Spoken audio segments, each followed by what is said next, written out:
Bapak kecewa. Tetapi apa yang terjadi? Greg,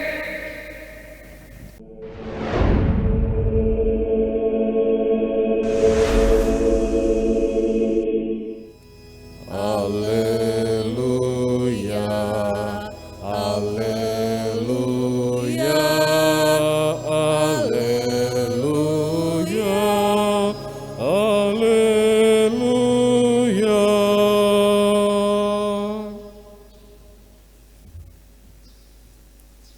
Tuhan serta kamu.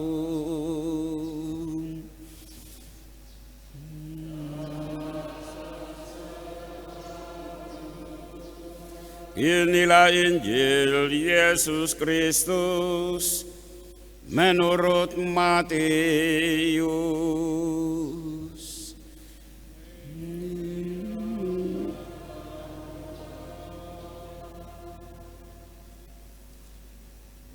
Sekali peristiwa,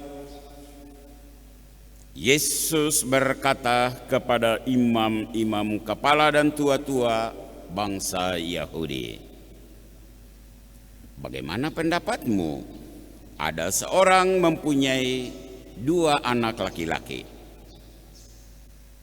Ia pergi kepada anaknya yang sulung dan berkata, 'Anakku, pergi dan bekerjalah dalam kebun anggur hari ini.'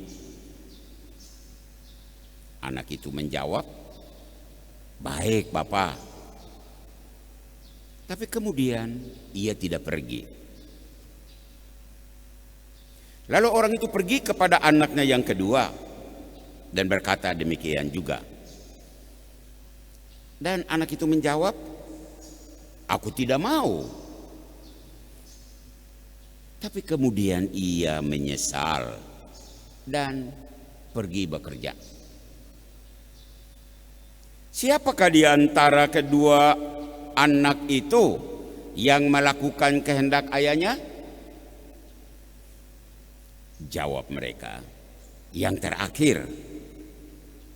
Kata Yesus kepada mereka, "Sesungguhnya Aku berkata kepadamu, para pemungut cukai dan para perempuan pelacur akan mendahului kamu masuk ke dalam kerajaan Allah. Sebab Yohanes datang untuk menunjukkan jalan kebenaran kepadamu dan kamu tidak percaya kepadanya. Tetapi para pemungut cukai dan para perempuan pelacur percaya kepadanya.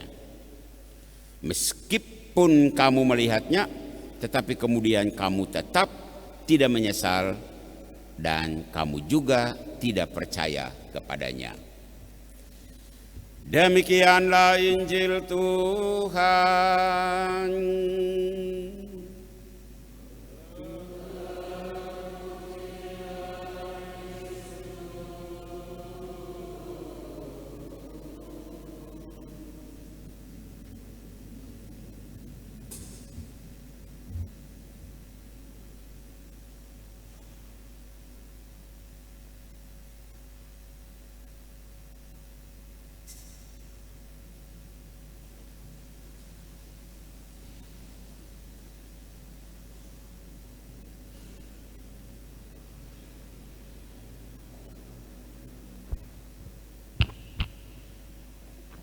Bapak-bapak, ibu-ibu, saudara-saudari, umat yang saat ini mengikuti misa di gereja katedral ini, juga umat lain atau siapapun yang saat ini mengikuti siaran live streaming dari gereja katedral Tiga Raja. Hari ini hari Minggu terakhir dalam bulan Kitab Suci, bulan September, dan tema yang diusung adalah mewartakan kabar baik di tengah krisis iman dan krisis identitas. Berbicara tentang krisis iman dan krisis identitas, orang akan masuk ke dalam pembahasan seputar iman. Apa itu iman? Saya menganggap umat semua sudah paham. Identitas, apa itu? Identitas adalah kesadaran akan siapa diri kita. Siapa dirimu? Dan kesadaran itu akan mempengaruhi seluruh kehadiranmu. Kau cara bicara bagaimana akan sesuai dengan identitas. Cara berlaku bagaimana sesuai dengan identitas. Cara omong bagaimana, bertindak, semua berkaitan dengan identitas. Kalau saya bapak keluarga, pasti saya omong sesuai dengan identitas saya. Kata-kata yang diucapkan, tingkah laku yang saya pertontonkan juga. Kalau identitas saya seorang imam, kelakuan akan beda. Kata-kata yang diucapkan seorang imam itu beda dengan umat biasa. Nah, identitas. Bertindak, bersikap, berbicara. Nah, mari kita masuk lebih jauh. Sejak dibaptis, iman dan identitas kita adalah apa? Setelah dibaptis, Anda itu adalah pengikut Yesus. Ini identitas kita. Pengikut Yesus. Pengikut Yesus itu ada banyak. Dalam berbagai gereja. Kalau kita apa? Kita adalah pengikut Yesus di dalam sebuah gereja. Kita itu anggota sebuah gereja. Gereja juga ada banyak. Ada 25.000 denominasi gereja saat ini di dunia. Lalu engkau itu anggota gereja mana? Kita anggota gereja Katolik. Dan Katolik itu ada Katolik Roma, ada Katolik Timur, ada Katolik Yunani. Lalu kita Katolik yang mana? Kita adalah Katolik Roma. Jelas ya? Iman dan identitas. Mari kita masuk Injil hari ini. Dalam Injil hari ini, Yesus berbicara tentang krisis identitas. Dua orang anak. Anak pertama itu anak kepala batu. Anak pemelawan. Anak tukang melawan. Kepala batu. Dan anak yang kedua adalah anak pembohong, anak munafik.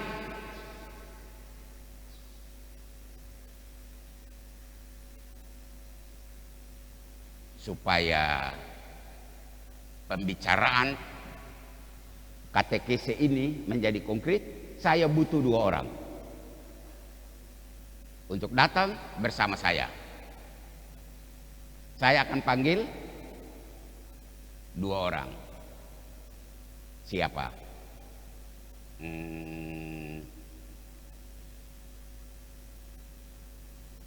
Miss Dinar saja ya. Kau mari. Berdiri di sini. Dan satu dari umat. Mari sini, satu saja. Kok duduk? Satu-satu saya membutuhkan satu orang. Berdiri. Ya.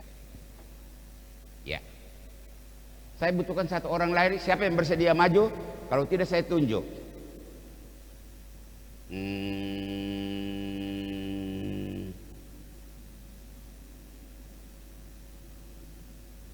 Ini laki-laki. Ya perempuan lah. Perempuan. Perempuan semua sudah pada tunduk-tunduk. Ibu berdua di depan. Siapa bersedia maju? Maju. Ya, ibu berdua. Siapa yang maju? Silakan. Nah, maju. Oke. Ini corona jadi kita berdiri jauh-jauh. Ibu berdiri di sini. Ya. Maju sedikit lagi. Ya, kamu pegang mic.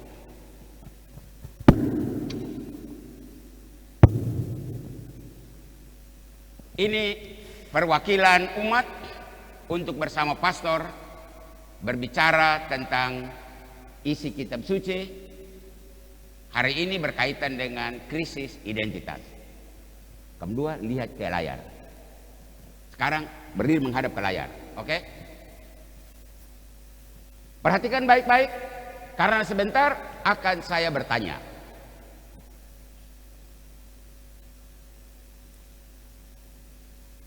Seorang bapak punya dua anak. Anak yang pertama dipanggil, ya, menghadap. Nah, hari ini pergi kerja di kebun. Bisakah? Dan anak itu menjawab, oke bapak, kecil itu, kecil. Anak akan pergi kerja. Bapaknya senang setengah mati. Aduh, anakku luar biasa. Baru ku minta sedikit, dia sudah mulai rela membantu bapaknya. Akan tetapi apa yang terjadi? Anak itu ingkar janji. Ingkar janji. Dia tidak pergi kerja. Bapaknya kecewa berat, bahkan super berat. Kecewa bapaknya. Ini model anak pembohong. Model anak munafik. Kau nama siapa? Greg, Papa. Hah? Greg. Greg. Kau orang mana? Orang Flores, Papa. Flores. Orang Flores, Greg. Sudah ikuti cerita anak pertama tadi? Oke. Sekarang anak kedua. Greg, perhatikan baik-baik karena akan ditanya. Kita masuk anak yang kedua. Anak kedua dipanggil. Dan bapak bertanya, nak, hari ini pergi kerja di kebun. Kau maukah? Dan anak itu langsung tidak mau. Bapak, saya tidak mau kerja. Malas. Bapak kecewa sekali. Astaga anak, selama ini saya jaga kau, saya pelihara kau, saya kasih makan kau, saya kasih pakai kau. Baru saya minta kau pergi kerja saja, kau jawab seperti itu sama bapak kah? Bapak kecewa. Tetapi apa yang terjadi? Greg, anak itu kemudian menyesal. Lalu diam-diam dia pergi kerja. Bapak tahu, astaga, anak yang tadi dia melawan itu, dia akhirnya pergi kerja. Bapak terharu, sampai mungkin dia menangis karena terharu itu. Anak hebat. Dia ikut permintaan bapak, tetapi sayang sekali bahwa dia terlanjur bikin sakit hati bapaknya. Ya. Nah, sekarang pertanyaan. Greg jawab. Yesus bertanya, dari dua anak ini siapa anak yang baik? Ya. Dan orang Farisi dalam Injil tadi mereka menjawab, oh, anak yang baik adalah anak yang kedua. Walaupun dia melawan, ya, anak kedua. Jadi bikin bapak sakit hati dulu. Ya, anak pemelawan. Kalau kau Greg, kau pilih anak yang mana? Dengar dulu. Kau pilih anak yang mana? Anak pertama pembohong, anak munafik, Di depan bapak, ya. Balik belakang, dia berbohong. Artinya munafik dia. Itu anak pertama. Sedangkan anak kedua, kepala batu, pemelawan. Sampai bapak saat melawan itu bapak sedih sekali. Mungkin dia menangis. Greg, kau pilih anak yang mana? Pikir baik-baik. Karena jawabanmu menentukan identitas. Kau dari Flores toh? Nah, sekarang kau jawab dan orang Flores semua akan merasa bahwa ini tipe orang Flores. Dia geleng kepala. Silakan memilih Greg. Sudah? Siap. Kau yang mana? Kalau saya Bapak, saya lebih pilih anak kedua. Anak yang kedua. Oh. Coba menghadap ke umat. Kau kasih turun mic sedikit. Ini anak Flores. Dia memilih kepala batu dulu. Ya. Kepala batu. Tutup lagi. Pemelawan. Sekarang ibu ya? Ibu nama siapa? Maria. Maria. Maria. Ibu asal dari mana? Flores. Oh, Flores juga. Wah. Sore ini sore Flores. Ya. Sekarang ibu perhatikan penjelasan pastor ya. Dan kemudian pada akhir pastor akan tanya. Oke? Kita mulai, umat semua, mari kita ikuti. Ada dua kondisi hidup bernegara. Kondisi negara pertama, saya ambil sampel, contoh Republik Rakyat Cina, RRC. Dan kondisi negara yang kedua, Republik Indonesia, NKRI. Kita mulai dengan Republik Rakyat Cina. Ibu Maria, secara ideologis, lihat ajaran dari negara rakyat di sana, mereka itu menolak Tuhan. Negara ateis, tidak percaya kepada Tuhan. Kebebasan beragama tidak ada. Tetapi dalam praktek hidup, orang yang tidak beragama dan tidak bertuhan itu korupsi, haram hukumnya. Kedapatan korupsi, dor, akan ditembak mati. Dan ini terjadi. Hidup persaudaraan diutamakan.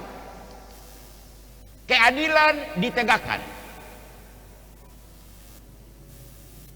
Dengan kata lain, Maria, bagi orang Cina, RRC sana, agama sebagai ungkapan mulut. No, jangan coba-coba bicara agama, kau di penjara. Ya. Tidak ada omongan tentang agama. Tidak boleh bicara tentang Tuhan. Tetapi agama sebagai semangat hidup, cinta kasih. Mereka perjuangkan di negara itu. Adil, benar, jujur. Itu prinsip yang diusahakan oleh pimpinan dan rakyat negara itu. Maria, mengerti, mengikuti? Oke, sekarang kita masuk negara yang kedua. Republik Indonesia, NKRI. Perhatikan baik-baik, secara ideologis, omongan, semangat, spirit dari negara ini hebat sekali. Ideologi negara adalah Pancasila. Sila pertama, ketuhanan yang Maha Esa. Dan memang faktanya begitu. Hebat sekali. Satu-satunya negara di dunia yang ada Kementerian Agama, Indonesia. Cari di negara lain. Negara Islam sekalipun tidak ada Kementerian Agama. Hanya di Indonesia. Itu hebat sekali negara ini.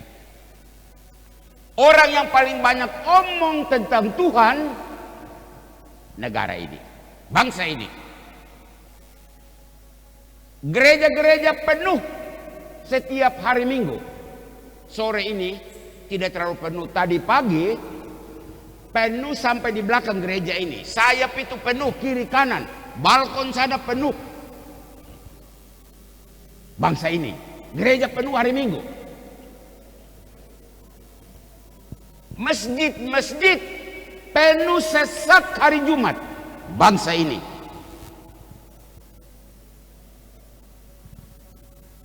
Perhatikan pidato-pidato, wejangan-wejangan, ajakan, nasihat tentang persatuan, persaudaraan, perdamaian. Itu sudah bangsa ini. Hebat sekali. Kemanusiaan yang adil dan beradab. Dengar omongan, ceramah bangsa ini. Lagi-lagi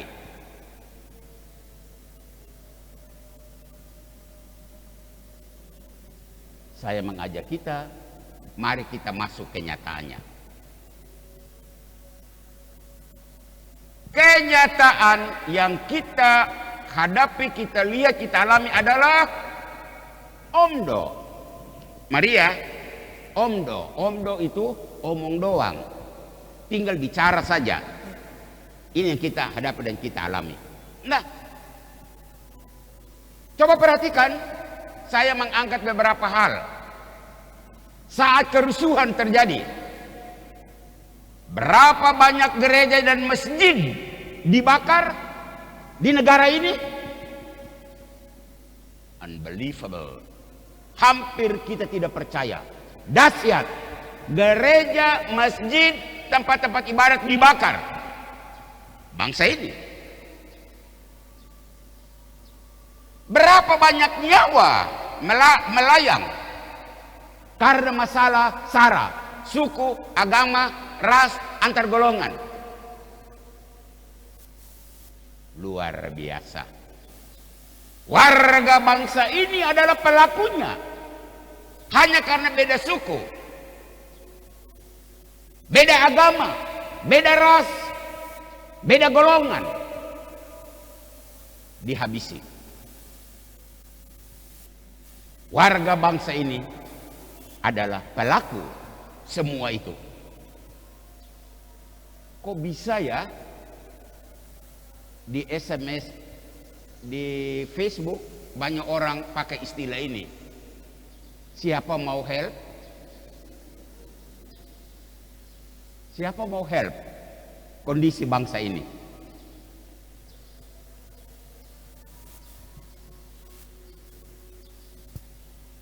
Amat sangat memprihatinkan. Katanya bangsa yang berbudi halus, sopan. Coba lihat apa yang terjadi saat demo-demo. Bangsa ini, rakyat di negara ini, saat demo, manusia sopan santun berubah menjadi binatang buas. Mereka lempar, mereka pukul, mereka bakar. Astaga, sopan santunnya di mana? Hilang tiba-tiba. Betul, berubah menjadi binatang buas. Coba ikuti acara di TV, didominasi berita kriminal. Dalam daftar negara-negara terkorup di dunia, lihat list yang panjang itu, Indonesia ada di sana. Hebat sekali, ya. Nama Indonesia ada di sana. Di bangsa ini, polisi tidak cukup, jaksa tidak cukup untuk mengurus korupsi, maka ada sebuah badan yang extraordinary. Karena memang korupsi menjadi kejahatan extraordinary di negara ini.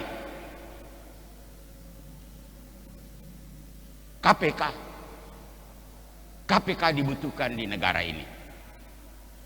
Semua ini memberi sinyal apa? Fakta ini memberikan sinyal dan ini sinyalnya. Maria, perhatikan baik-baik. Agama sebagai sebuah ideologi, ungkapan bibir, yes untuk Indonesia, no untuk Cina. Agama sebagai sebuah praktek hidup, cinta kasih, yes untuk RRC, no untuk Indonesia. Sekarang pertanyaan, Maria, mohon jawab dengan jujur. Negara mana yang ikut kehendak Tuhan? Dan orang Farisi dalam Injil tadi menjawab, yang ikut kehendak Tuhan adalah RRC, walau kepala batu lebih dulu. Contoh anak tadi, anak yang kedua, walau kepala batu lebih dulu, ya. Sampai anak dari Flores ini juga menerima bahwa memang anak kedua. Kalau batu. Kalau Ibu Maria, apa jawab, Bu?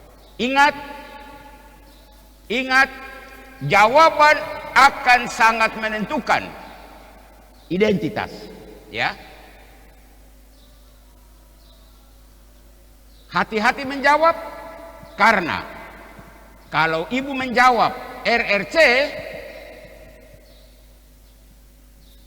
semua yang ada di sini berkata, Ibu itu nasionalisnya di mana? Semua akan bertanya, orang Indonesia baru, kenapa kopi pro RRC lagi? Kalau Ibu jawab RRC, ya. Tetapi kalau Ibu jawab Indonesia, lalu paling tidak pastor bertanya, kekatolikan di mana? Dengan amburadul macam begini, orang Katolik begitu kah? Sekarang saya beri kesempatan Ibu menjawab. Ibu memilih RRC atau Indonesia? Saya bisik saja, ada polisi di belakang sana, jadi Ibu salah jawab. Nah, jadi Ibu salah jawab, polisi akan bawa karena ternyata diam-diam ada pro negara lain ini. Tetapi kalau kau jawab Indonesia, astaga Ibu, kacau balau begini baru Ibu pro kah? Oke, ini pilihan sangat sulit. Tetapi karena harus menjawab, Ibu pilih yang mana? Ingat ya, Ibu berdiri di sini bukan hanya Maria Flores loh. Sekarang jawab. RRC. RRC. Astaga. Hebat. Oke. Kamu dua kembali ke tempat. Untuk apa kasih saya? Kasih ke Bapak. Oke, terima kasih Ibu Maria dan Greg untuk sharingnya. Kembali. Bapak Ibu sekalian, krisis identitas kita hadapi, kita alami. Memasuki situasi yang tadi dihadapi oleh anak kita Greg dan saudari kita Ibu Maria, itu situasi menjadi sangat rumit. Begini salah, begitu salah. Kira-kira umat bertanya, kalau pastor pilih yang mana?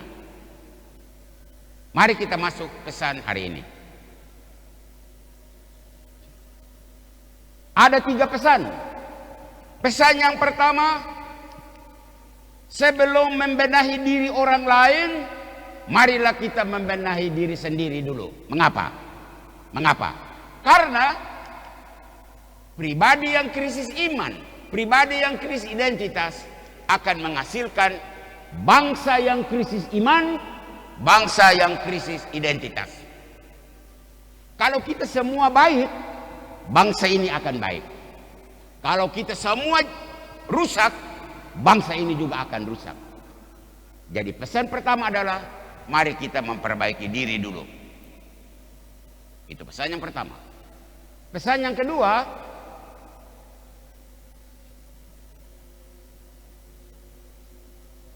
bila Anda disodori pertanyaan yang memojokkan harus memilih di antara dua hal yang jelek dan buruk, apa yang harus dibuat? Pesan gereja, nasihat dari gereja adalah jangan pernah memilih keduanya. Saya sebetulnya tadi mengharapkan Greg bilang, Pastor, dua-dua anak nakal jadi saya tidak mau. Saya tidak mau pilih. Itu yang tadi saya harapkan. Ibu Maria, tadi juga saya harapkan ibu bilang, aduh Pastor, ini semua jelek jadi sudah saya tinggal di planet lain sudah. Tidak memilih. Tetapi mereka berada dalam situasi sedikit psikologis. Pastor memaksa untuk menjawab, ya harus menjawab. Tetapi nasihat gereja adalah kalau kamu menghadapi dua hal yang buruk, jangan pernah memilih. Ya, mengapa? Ya, anak pertama kan pembohong, jangan pilih. Anak kedua kepala batu, jangan pilih Greg. Jangan. Abstain saja. Dan abstain itu tidak haram. Karena tidak baik ambil bagian dalam sebuah kesalahan. Tidak baik kok, kenapa harus saya ikut? Tidak, saya tidak ikut. Itu pesan yang kedua. Pesan yang ketiga, pesan terakhir. Dalam kondisi seperti begini, nalar bermain. Dalam kondisi seperti ini, otak bermain. Maka, carilah alternatif yang lain. Itu pesan ketiga. Dan alternatif lain itu apa? Anak ketiga. Anak ketiga. Anak ketiga itu berkata ya dan berbuat ya. Harap semua paham. Saat dibaptis, kita sudah berkata ya. Ya. Ya. Sesudah dibaptis kita menjalani hidup ini. Harus juga berkata ya. Berkata ya saat dibaptis dan berbuat ya saat kita menjalani hidup ini. Jadi anak ketiga memang tidak disebutkan oleh Yesus di dalam Injil, tetapi ada di otak kita, ada di nurani kita. Akal sehat dan nurani sehat akan berkata, saya tidak akan memilih yang buruk, saya akan memilih yang terbaik. Dan yang terbaik tidak ada di pilihanmu, maka saya memilih alternatif ketiga, anak yang ketiga. Itulah anak yang berkata ya dan berbuat ya. Itulah pengajaran untuk kita sebagai penutup bulan Kitab Suci yang temanya adalah mewartakan kabar baik, mewartakan Injil di tengah-tengah dunia yang krisis iman dan dunia yang krisis identitas. Amin. Amin.